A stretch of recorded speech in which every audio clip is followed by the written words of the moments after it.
Hey warriors, something shifts when you decide to see things differently. Not pretend, not fake it, but genuinely choose to look at life through a lens that serves you instead of destroys you. That's when everything starts changing. Not because the world suddenly got easier, because you became someone who could handle it better. Most people don't realize they're walking around with a filter, a lens they didn't choose but inherited. From past hurts, from disappointments, from every time something went wrong and they decided that's just how life is. Marcus Aurelius understood this deeply. He wrote, "The happiness of your life depends upon the quality of your thoughts, not your circumstances, not your bank account, not who loves you or who left you. Your thoughts, the stories you tell yourself, the meaning you assign to what happens. That's the power of positivity, real positivity, not toxic, not delusional, but intentional, choosing to see possibility where others see dead ends, choosing to find lessons where others only see loss." And here's what most people miss. Positivity isn't just a nice feeling. It's a force, a tangible, measurable force that reshapes your brain chemistry, alters your energy, shifts how people respond to you, and opens doors that stay invisible to negative minds. When you operate from genuine positivity, you're not ignoring reality. You're engaging with a fuller, richer, more complete version of reality. Because negativity only shows you half the picture, the threats, the problems, the dangers. Positivity shows you the rest, the opportunities, the solutions, the unexpected gifts hidden in plain sight. Think about two people walking down the same street. One sees trash, graffiti, and danger. The other sees vibrant street art, interesting architecture and possibilities. Same street, completely different experience. The difference isn't the street, it's the lens. Your mind is that lens, and positivity is how you clean it, adjust it, and point it toward what actually helps you grow. So before we dive deep, do this. Hit that like button right now. Share this with someone who needs hope. Subscribe to this channel and stay for every single point. If you're ready to take control of your mindset right now, type this in the comments. I choose positivity as my power. Number 1. You stop waiting for life to get easier. Here's where positivity changes everything. Most people are waiting for problems to disappear, waiting for stress to vanish, waiting for life to give them a break before they start living fully. And while they wait, their whole life passes by. They're stuck in this mental loop. When things calm down, then I'll be happy. When I have more money, then I'll relax. It's always when, always conditional, always future-focused. And the present, the actual life happening right now, it gets sacrificed on the altar of someday. A positive mind doesn't work like that. It doesn't wait for perfect conditions. It finds the good in what's already here. It asks, what can I appreciate right now? What's already working? Epictetus said, "He is a wise man who does not grieve for the things which he has not, but rejoices for those which he has." That's not settling, that's clarity. Because when you're only focused on what's missing, you miss what's present. Think about someone stuck in complaint mode. Everything's a problem. Every day brings new evidence of how unfair life is. And they're not wrong. Problems exist, real problems, legitimate difficulties. But by focusing exclusively on problems, they become blind to solutions, blind to beauty, blind to the 100 small things going right while they obsess over the 3 things going wrong. A positive mind flips this completely. It acknowledges the problem fully, honestly, then immediately searches for what's workable, what's salvageable, what's actually pretty damn good if you're honest about it. Seneca said, "True happiness is to enjoy the present without anxious dependence upon the future." There's always something worth appreciating. Always. Even on the worst days. The breath in your lungs. The fact that you woke up. The possibility that today could surprise you. The practical shift? Start your day differently. Before you check your phone, ask yourself, what's one thing I can feel genuinely grateful for right now? Find it. Name it. Feel it. That simple practice rewires your brain to scan for good instead of only scanning for threat. Your brain is a pattern recognition machine. Whatever you train it to look for, it finds more of. Train it to find problems, you'll drown in them. Train it to find possibility, and suddenly the world is full of openings you couldn't see before. Life doesn't get easier, but your ability to find light in it gets stronger. And that light, that changes absolutely everything. Comment this affirmation if you're done seeing only obstacles. I see possibility everywhere. Number 2. Your brain literally rewires itself. This isn't philosophy. This is biology. Your brain physically changes based on what you feed it. Every thought you think repeatedly, every pattern you practice. It's all building neural pathways, strengthening some connections while weakening others. Scientists call it neuroplasticity. And it's the reason positivity isn't just a nice idea. It's a legitimate tool for reconstructing your entire mental architecture. Here's how it works. Neurons that fire together, wire together. When you think a thought once, it creates a tiny pathway. Think it 1,000 times, and it becomes a highway. Automatic, effortless, default. That's why negativity feels so natural to some people. Not because they're broken, because they've been practicing it so long it became their brain's preferred route. But here's the incredible part. That same mechanism works in reverse. Marcus Aurelius wrote, "The soul becomes dyed with the color of its thoughts." When you practice positivity, real, intentional positivity, you're literally dyeing your soul a different color. You're building new pathways, creating new defaults, training your brain to search for different data. Research shows measurable changes in brain structure after consistent positive practice. The prefrontal cortex, the part responsible for decision-making, gets stronger. The amygdala, the fear center, becomes less reactive. Seneca said, "We suffer more often in imagination than in reality." That's the negative brain at work. It takes one problem and extrapolates it into catastrophe. One mistake becomes, "I'm a failure." One rejection becomes, "I'll always be alone." But those aren't facts. Those are stories. Stories created by a brain that's been trained to expect the worst. A positive brain tells different stories. It sees one mistake and thinks, "I'm learning." One rejection and thinks, "That wasn't my path." The practical application: start interrupting your automatic negative thoughts. Catch them and ask, "Is this actually true? What's another interpretation?" That pause, that moment of questioning, is where the rewiring happens. Every time you choose a different thought, you're weakening the old pathway and building a new one. Epictetus said, "No thing is terrible except for the mind making it so." Train your brain to assign empowering meanings, to look for the good, to find the lesson, to see the possibility, because when your brain changes, your life changes. Not someday, immediately. Let me see this affirmation in the comments if you're committed to changing your brain. I'm rewiring my mind daily. Number 3. Your body knows when your mind is suffering. Your body isn't separate from your mind. It's listening, always.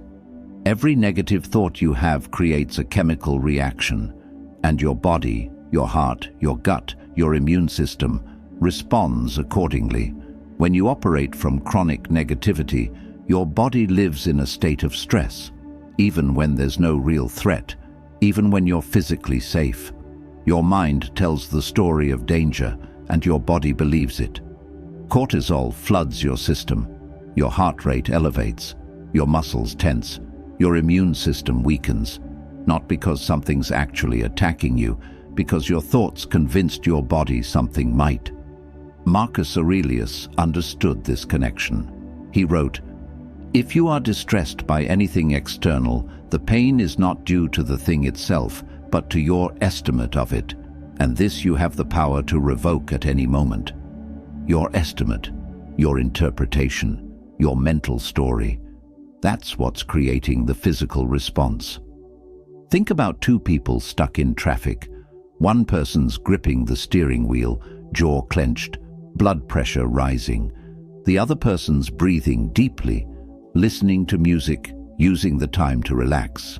Same traffic, completely different physical experience. Negativity tells the body, danger, threat, prepare for attack, and the body obeys. But chronic negativity keeps you in that state constantly, and over time, it destroys you. Chronic inflammation, weakened immunity, cardiovascular problems, sleep disruption. Now flip it. Positivity tells your body a different story. We're okay, we're safe, we can relax, and the body responds. Cortisol drops, breathing deepens, muscles release, the immune system strengthens. Seneca said, "The mind that is anxious about future events is miserable." And that misery isn't just emotional, it's physical. Your body pays the price for every anxious thought, every negative spiral. But when you practice positivity, your body registers that shift immediately. Studies on gratitude show it lowers blood pressure. Studies on optimism show faster recovery from illness. The practical shift? Start checking in with your body throughout the day. Notice where you're holding tension. Notice your breathing. Take a deep breath. Consciously relax your shoulders. And while you do that, choose a thought that serves you, something that signals safety rather than threat. Your body will respond. Not eventually, immediately. You're not two separate systems, mind and body. You're one integrated whole, and when you heal one, you heal both. Drop this in the comments to activate your body's natural healing. My mind heals my body. Number 4, the right people show up when you're ready. Here's something that sounds mystical but is actually completely practical. When your energy changes, the people around you change too. Because energy is real, frequency is real, and human beings are incredibly sensitive to it. When you operate from negativity, you emit a specific frequency: complaint, cynicism, doubt, and that frequency repels certain people while attracting others, usually the wrong others. But when you shift to genuine positivity, you become a completely different, energetic presence, and the people who resonate with that, they find you. Marcus Aurelius wrote, "Very little is needed to make a happy life. It is all within yourself, in your way of thinking."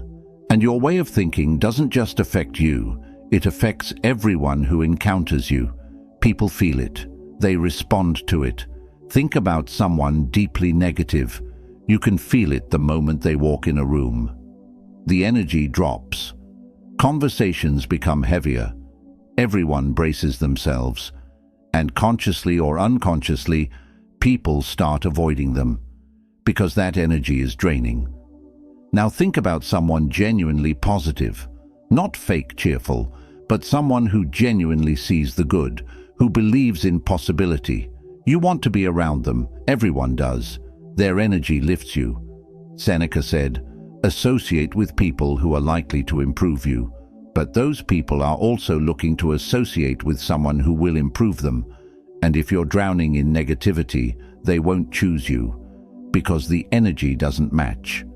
When you develop real positivity, you become someone worth knowing, someone others want in their corner, and suddenly, doors open, introductions happen, opportunities appear, connections form that change everything, not because the universe rewarded you, because you became someone people want to help, work with, invest in, love. And here's the beautiful part.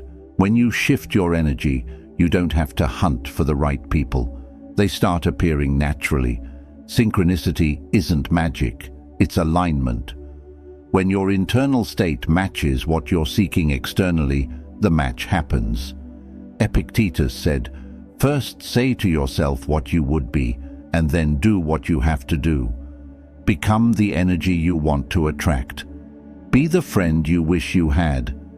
Embody the positivity you're seeking from others.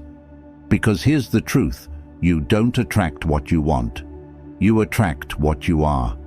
If you're negative, you'll attract people comfortable with negativity.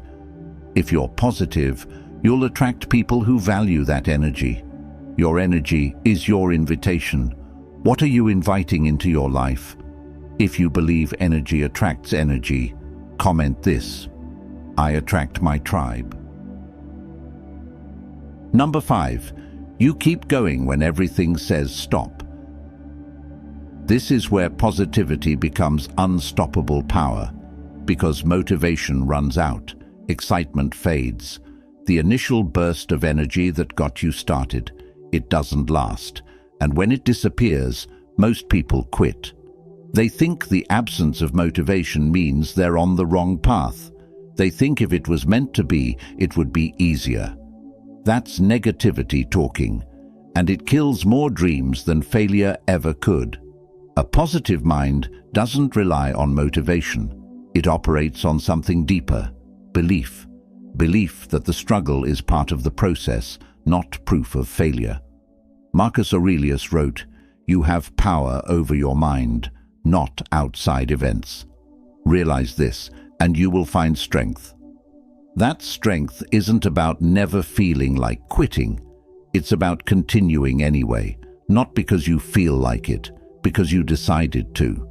Think about someone trying to build something meaningful. The beginning is exciting, adrenaline-fueled, full of possibility. Then reality hits. Progress slows. Results don't match expectations. And suddenly the voice starts. Maybe this isn't for you. Maybe it's time to quit. A negative mind listens to that voice, uses it as permission to give up. A positive mind hears it and says, "That's just resistance. That's just fear. This is exactly where I need to stay." Seneca said, "Difficulties strengthen the mind, as labor does the body." Labor isn't comfortable. The burn in your muscles when you're lifting weights, that's not damage, that's growth.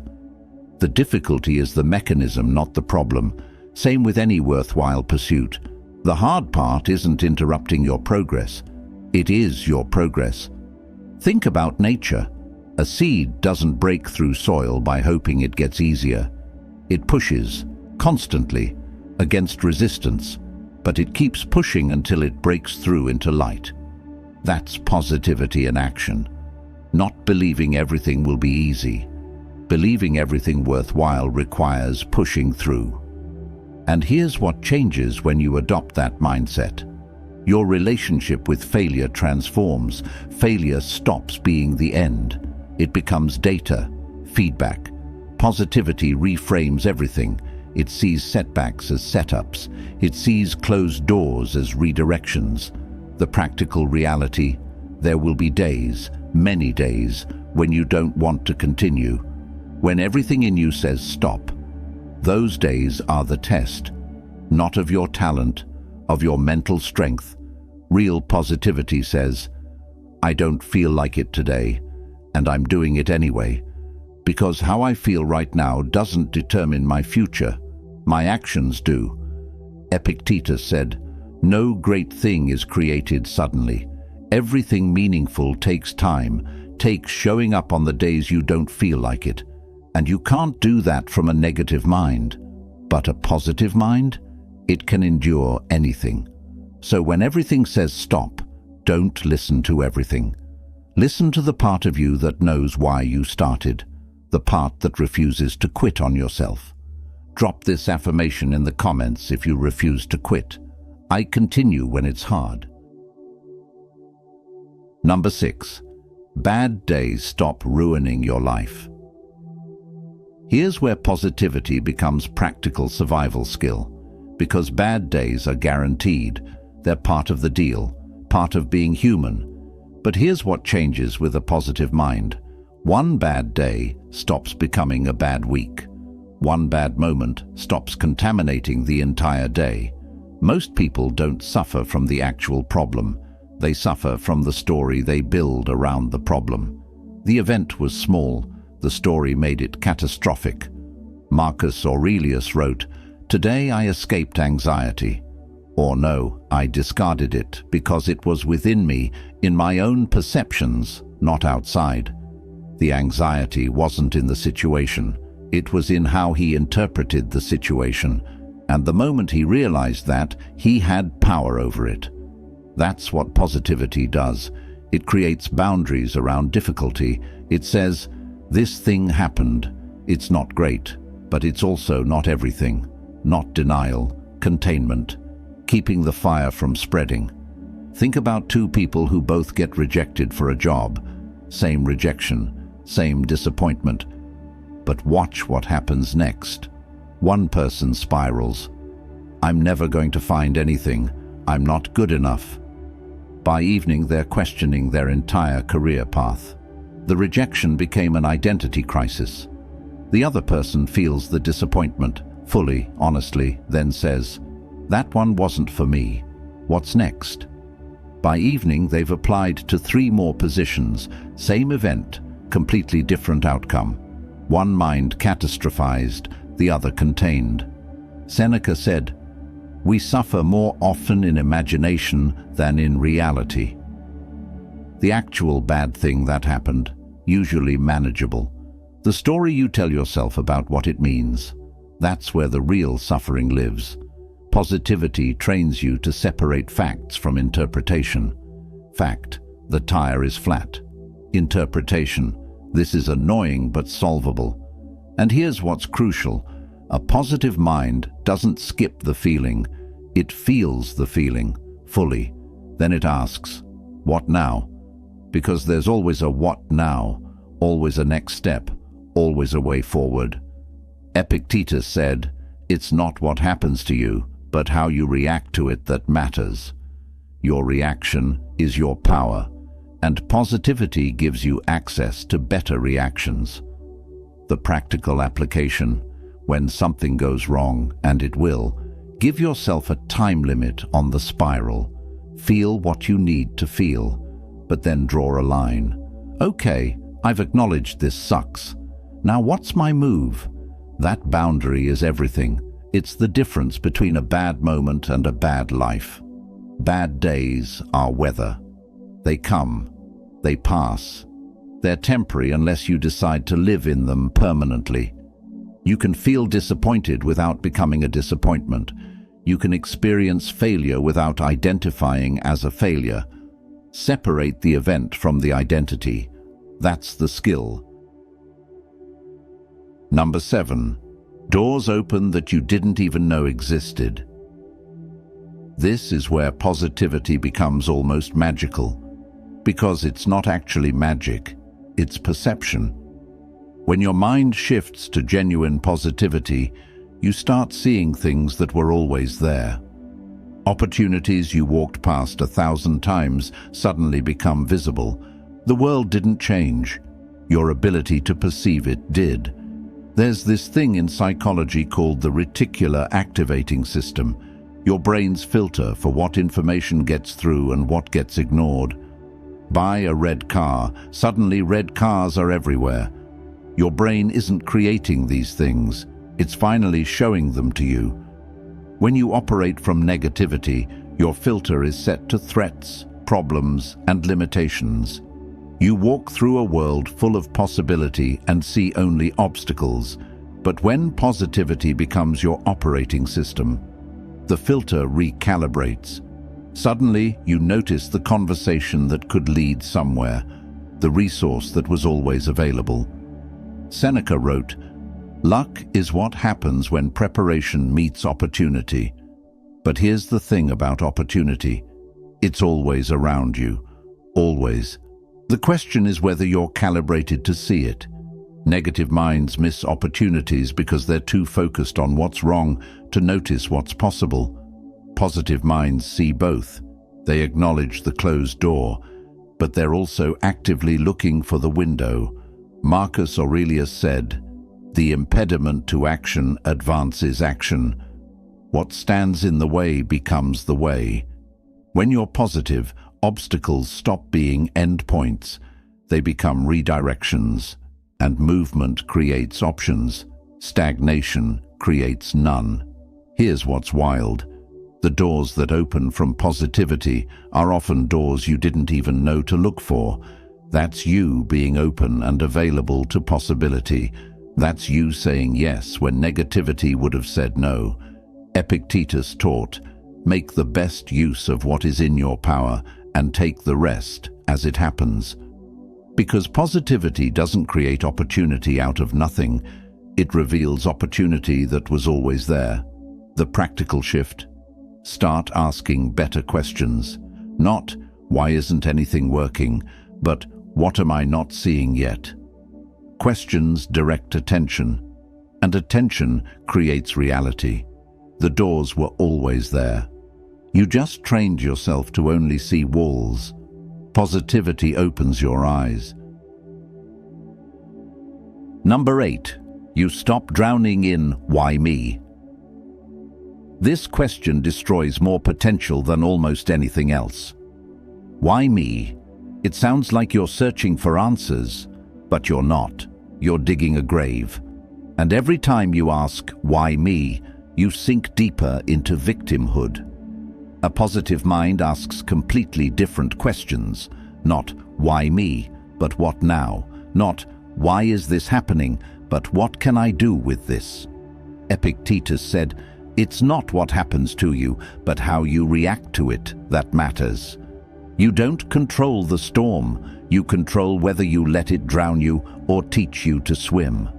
When you're stuck in "Why me?" you're stuck in the past, replaying it, resenting it, and while you're there, life keeps moving. Here's the brutal truth. Hard things happen to everyone. Pain is universal. You're not being singled out by the universe. You're just human. But when you develop genuine positivity, you stop asking why and start asking how. How do I move through this? How do I grow from this? Marcus Aurelius wrote, "Choose not to be harmed, and you won't feel harmed. Don't feel harmed, and you haven't been." That's not denying that bad things happened. That's refusing to let bad things define you. Think about two people who both experience betrayal, same pain. But watch what happens over the next year. One person is still talking about it, still bitter. The betrayal became their identity. The other person felt it fully, then asked, "What do I learn from this? How do I heal and move forward?" The betrayal became a chapter, not the whole book. Same event, completely different lives. One stayed in "Why me?" The other moved to "What now?" Seneca said, "We are more often frightened than hurt, and we suffer more in imagination than in reality." The "why me" spiral is suffering in imagination. It's creating a story where you're the perpetual victim. Positivity interrupts that story. It says, "This happened, it hurts, and it doesn't have to mean I'm cursed." The practical shift? Catch yourself when "why me" starts forming. Interrupt it immediately. Nope, not going there. What's my move? Because victimhood removes your power completely. Positivity returns your power. It says, "I can't control what happened, but I absolutely control what I do next." Epictetus also taught, "There is only one way to happiness, and that is to cease worrying about things which are beyond the power of our will." Because "why me?" is a question with no good answer. But what now? That question has endless answers, endless possibilities. One question traps you in the past, the other launches you into the future. Type this in the comments and reclaim your power. I control my response. Number 9. People remember how you made them feel. Here's something that changes everything. People forget your words, they forget your accomplishments, but they never forget how you made them feel. That feeling, that emotional residue you leave behind, that's your real impact. And it's determined entirely by the energy you carry. When you walk into a room, people feel something. Before you speak, your energy announces you. Carry negativity, people feel drained, heavy, they limit contact. Carry positivity, people feel lighter, hopeful, they want to be around you. Marcus Aurelius understood this deeply. He wrote, "Waste no more time arguing about what a good man should be. Be one." Don't just talk about being positive. Be it. Embody it.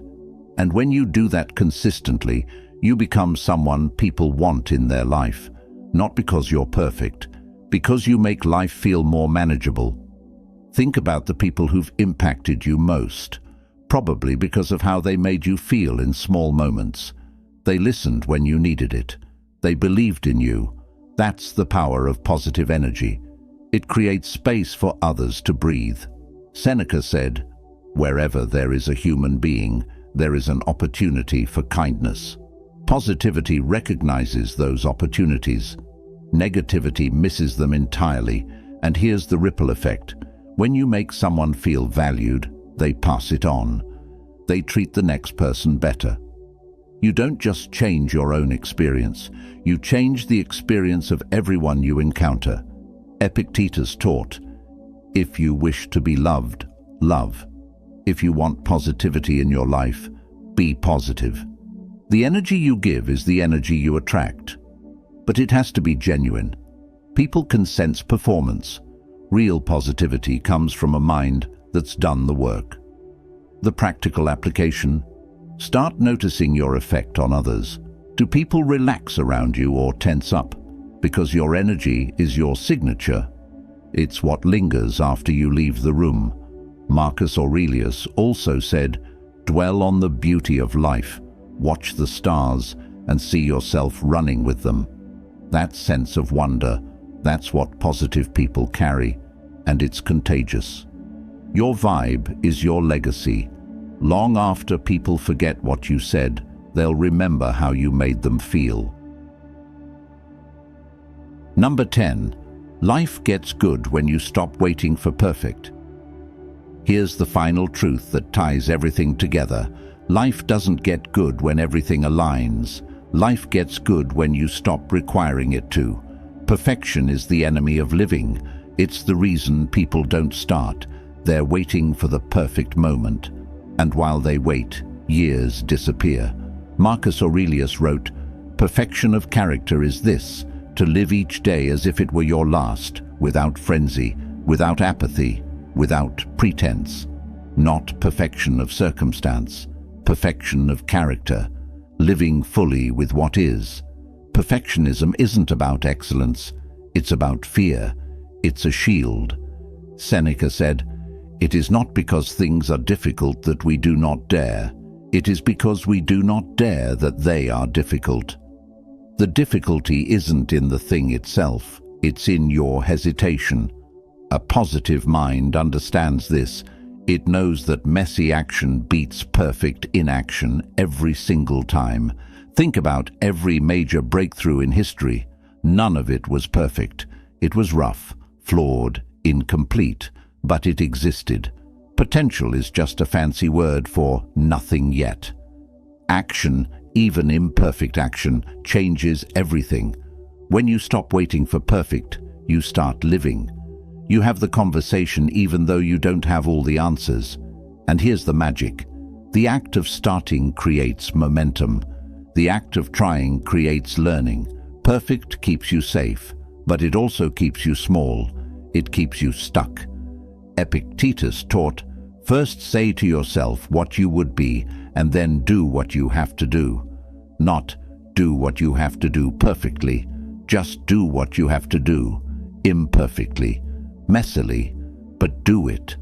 Because life isn't happening in some perfect future version. It's happening right now, this moment.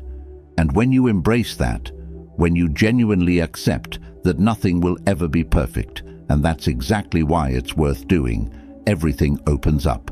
You stop editing your life before you live it. You stop performing and start existing, and that's when life gets good. Not perfect, good, real, meaningful, alive. Marcus Aurelius also wrote, "Confine yourself to the present, not the perfect future you're imagining, the present, this imperfect, messy, beautiful present. And in this moment, you can choose. You can choose to take one imperfect step." Real courage isn't the absence of fear, it's moving despite fear. Real strength isn't perfection, it's trying despite imperfection. The practical shift? Do one thing today that you've been putting off until it could be perfect. Whatever it is, do it imperfectly. Do it scared. Do it messy. Just do it. Because perfect never comes. But good enough changes everything. Seneca said, "As is a tale, so is life. Not how long it is, but how good it is what matters." And good doesn't mean perfect. Good means lived, fully, courageously. Life gets good when you stop waiting for perfect and start embracing real. So stop waiting. Start now, imperfectly, positively, courageously. That's when life gets good. So here we are. You've just walked through 10 ways positivity, real, genuine, intentional positivity, changes absolutely everything. You learned that it stops you from waiting for perfect conditions, that it rewires your brain, that it heals your body, that it attracts the right people, that it gives you strength to continue. You learned that it contains bad days, that it opens your eyes to opportunities, that it pulls you out of victimhood, that it makes you someone people remember fondly, and that it frees you from perfectionism. That's not theory. That's a complete roadmap for transforming your life from the inside out. And none of this requires you to be perfect at it. The goal is progress. Small, consistent, intentional progress. You don't control the world, but you absolutely control your response, your interpretation, your choice of lens. And that choice, that's your superpower. So start using it. Today, right now, choose to see one thing differently. Choose to take one step forward instead of staying stuck. And if you do that consistently, if you commit to positivity as a practice, everything changes. Your relationships deepen, your opportunities multiply, your health improves, your entire experience of being alive transforms. Not because life suddenly became perfect, because you became powerful. Before you go, share this video with someone who needs this message. And subscribe to this channel. Your life is waiting. Not someday, not when things get easier. Right now, this moment. The power of positivity isn't about denying reality. It's about engaging with reality from a place of strength instead of fear. That power is yours. It always has been. You just have to choose to use it. Seal your commitment by dropping this final affirmation below. Positivity is my power. Now go be that power. Go live that truth. Your strongest, most alive, most powerful life is waiting, not in some distant future. Right here, right now. Go live it.